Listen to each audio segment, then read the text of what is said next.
Hello everybody and welcome to the educator. इस video में हम सॉल्व करेंगे एक्सरसाइज 1.2 क्वेश्चन नंबर 1। ये एक बहुत ही इंपॉर्टेंट क्वेश्चन है, तो मैं उम्मीद करूंगा कि आप सभी लोग बहुत ही ध्यान से सुनेंगे। इस क्वेश्चन में हमें प्रूव करना है कि √5 एक इरैशनल नंबर है। इसे प्रूव करने के लिए हम लोग कॉन्ट्राडिक्शन मेथड का इस्तेमाल करते हैं। हम सभी को पता है कि कॉन्ट्राडिक्शन का मतलब होता है अपोज करना। मतलब कोई दो बात अगर आपस में एक दूसरे को अपोज कर रही हैं, तब हम कहते हैं कि वो आपस में एक दूसरे को कॉन्ट्राडिक्ट कर रही हैं। तो आइए जरा देखते हैं कि हमें इसे कैसे प्रूव करना है। तो चूंकि हमें यहाँ पर कॉन्ट्राडिक्शन क्रिएट करना है, तो सबसे पहले हम ये अज्यूम करेंगे कि √5 एक रैशनल नंबर है। सबसे पहले हम लिखेंगे कि let us assume that √5 is rational. हमने ये मान लिया है कि √5 जो है वो एक रैशनल नंबर है। अगर ये एक रैशनल नंबर है तो हम लोग √5 को लिख सकते हैं कि √5 is equal to a/b, where a and b are co-primes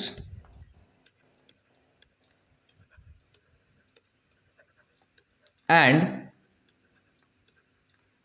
b is not equal to 0। हमने सबसे पहले ये मान लिया कि √5 एक रैशनल नंबर है, और अगर ये रैशनल नंबर है तो हम इसे इस फॉर्म में लिख सकते हैं, a/b के फॉर्म में लिख सकते हैं। यहाँ पर a और b जो है वो को प्राइम नंबर्स हैं। को प्राइम नंबर्स वैसे नंबर्स होते हैं जिनका 1 के अलावा कोई भी को फैक्टर नहीं होता है। मतलब ये 1 के अलावा किसी और सेम नंबर से डिवाइड नहीं होंगे, और जो b है वो 0 के बराबर नहीं है। अब चूंकि यहाँ पर लिखा हुआ है √5 इज इक्वल टू a/b, तो b जो डिवाइड में है वो मल्टीप्लाई में जा सकता है। तो हम इसे ऐसे लिख सकते हैं कि b√5 is equal to a। Clear? अब हम इसके दोनों साइड्स में स्क्वायर करेंगे, तो लिखेंगे स्क्वायरिंग बोथ साइड्स। अब जब हम दोनों साइड स्क्वायर करेंगे तो यहाँ हो जाएगा b², और √5 का जब हम स्क्वायर करते हैं तो वो 5 हो जाता है, और a का स्क्वायर करेंगे तो हो जाएगा a²। हम इस चीज़ को कुछ ऐसे भी लिख सकते हैं 5b² is equal to a²। b² 5 को हमने 5b² के फॉर्म में लिख दिया है। अब अगर आप ध्यान से देखोगे तो यहाँ पर 5 जो है वो a² को डिवाइड कर रहा है। अब बहुत से बच्चे सोचेंगे कि 5 जो है वो a² को कैसे डिवाइड कर रहा है। तो हम लोग एक एग्जाम्पल लेते हैं। अगर 5 × 2 10 के बराबर है, तो इस पॉइंट पर 5 जो है वो 10 को 2 टाइम्स में डिवाइड कर रहा है। सिमिलरली हमारे पास 5 × b² is equal to a² है। तो यहाँ पर भी इस तरीके से जहाँ पर था वैसे ही 5a² को b² टाइम्स में डिवाइड कर रहा है। तो हम लोग लिखेंगे कि देयरफॉर 5 डिवाइड्स a²।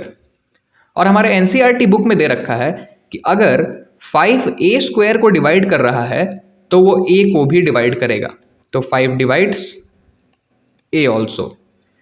तो हमने अभी तक के प्रोसेस में ये देख लिया है कि 5 जो है वो a को डिवाइड कर रहा है।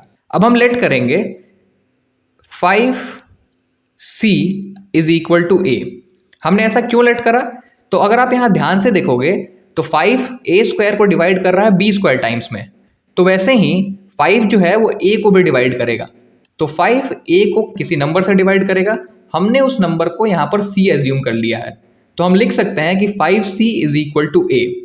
अगर किसी बच्चे को ये बात नहीं समझ में आ रहा है तो वो सिर्फ इतना समझ ले कि हमने 5c को a के बराबर लेट किया है, बस इससे भी आपका काम हो जाएगा। तो हम इसको ऐसे भी लिख सकते हैं कि a is equal to 5c।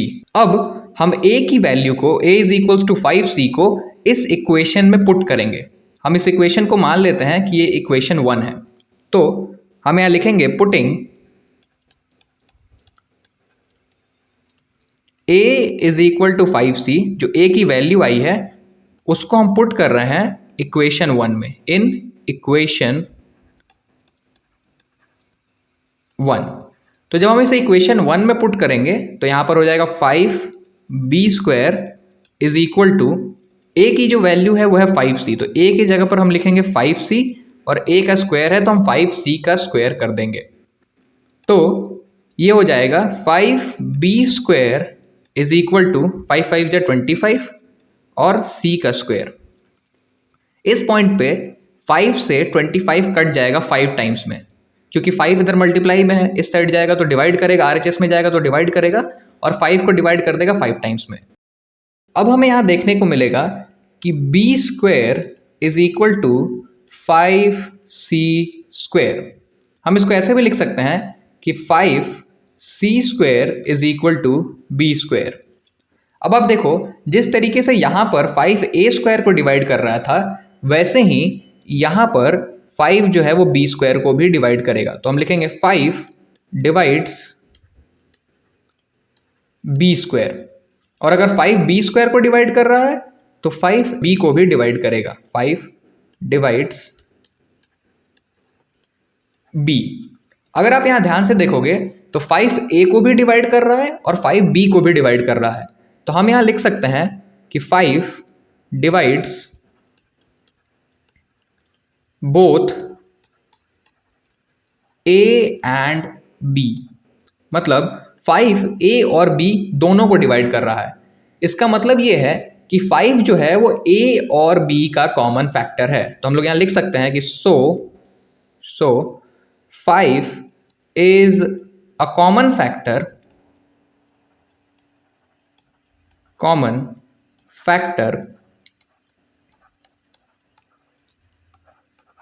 Of a and b।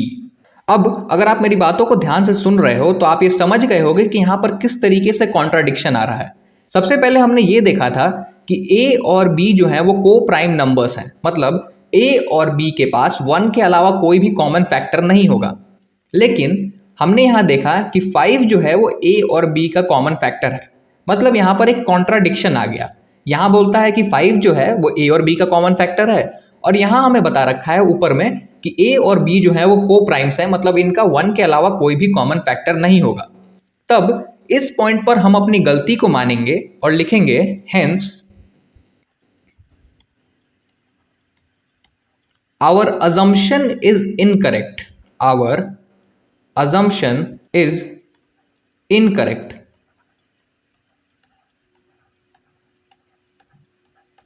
अब हमने क्या एज्यूम करा था? हमने एज्यूम करा था कि √5 जो है वो रैशनल नंबर है, तो हमारा अजम्पशन जो है वो इनकरेक्ट है। क्यों? क्योंकि इसमें कॉन्ट्राडिक्शन आ जा रहा है। √5 को जब हम रैशनल कंसिडर कर रहे हैं, अज्यूम कर रहे हैं, तो उस पॉइंट पे यहाँ पर हमें कॉन्ट्राडिक्शन देखने को मिल रहा है।